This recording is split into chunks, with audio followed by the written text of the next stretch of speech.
নমস্কার বন্ধুরা, welcome to our channel. আজকে আমরা বানাতে চলেছি চিচিঙ্গে আলু চিংড়ি মাছ দিয়ে তরকারি। যার জন্য একটা কড়াইয়ে সর্ষের তেল নিয়ে নিয়েছি আর দুটো গোটা লঙ্কা, তার মধ্যে দিয়ে দিয়েছি কালো জিরে ফোড়ন আর পেঁয়াজ।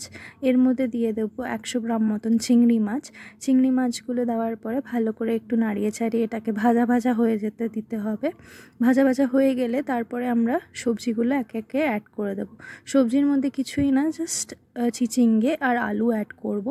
চিচিঙ্গে আলু তরকারিটা আমারও খুব প্রিয়, আপনারাও বাড়িতে নিশ্চয়ই ট্রাই করে দেখতে পারেন। যারা যারা সবজি খেতে পছন্দও করো না তারাও একবার নিশ্চয়ই এটা ট্রাই করে দেখতে পারো, যদি তোমাদের চিংড়ি মাছে কোনো অ্যালার্জি না থেকে থাকে।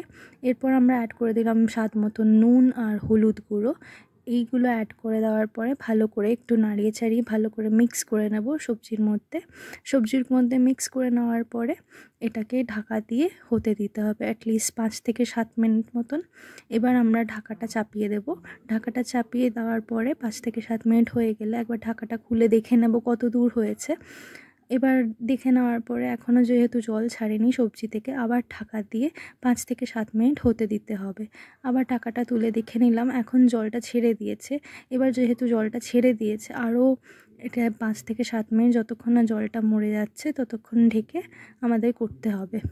তো ঢাকাটা খুলে দেখে নিলাম, এখন ভাজা ভাজা হয়ে গেছে সবজিগুলো। এবার একে একে আরও যা যা ইনগ্রিডিয়েন্টস অ্যাড করার সেগুলো আমরা অ্যাড করে নেব।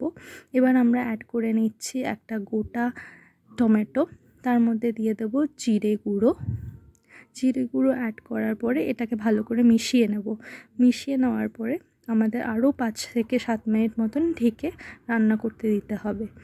তো আপনারা নিশ্চয়ই একবার ট্রাই করবেন, আপনাদের নিশ্চয়ই এই রেসিপিটা খুবই ভালো লাগবে। আর please do share, subscribe to our channel. আমরা নতুন চ্যানেলটা খুলেছি, আশা করি আপনাদের সব রেসিপিগুলোই ভালো লাগবে আমাদের। এবার ঢাকা দিয়ে 5 থেকে 7 মিনিট রান্না করার পরে এটার মধ্যে অ্যাড করে দেবো একটা বড় কাপের মতন জলটা অ্যাড করার পরে ভালো করে সবজিগুলোকে মিশিয়ে নিতে হবে জলের সাথে।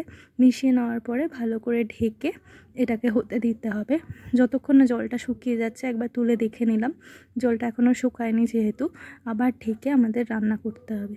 যখন জলটা শুকিয়ে একদম মরে যাবে তখন আমরা একে একে আর যা যা লাস্টে অ্যাড করার সেগুলো আমরা অ্যাড করে দেবো। আপনারা যদি চান চিনি অ্যাড করতে পারেন, নাও করতে পারেন। আমরা এখানে চিনি অ্যাড করে দিয়েছি। তো চিনি অ্যাড করলে যে কোনো রেসিপিরই টেস্ট খুব ভালো হয়, তো চিনি অ্যাড করলাম।